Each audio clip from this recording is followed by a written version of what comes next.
En Afrique du Sud, la communauté congolaise s'inquiète de la sécurité de ses ressortissants dans le pays. Ce week-end, un homme originaire de la République démocratique du Congo a été brûlé vif.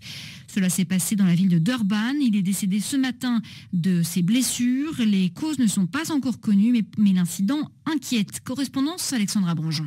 L'homme travaillait dans une boîte de nuit où il assurait la sécurité. Selon des témoins, un groupe d'environ 4 personnes l'aurait aspergé d'essence, puis lui aurait mis le feu.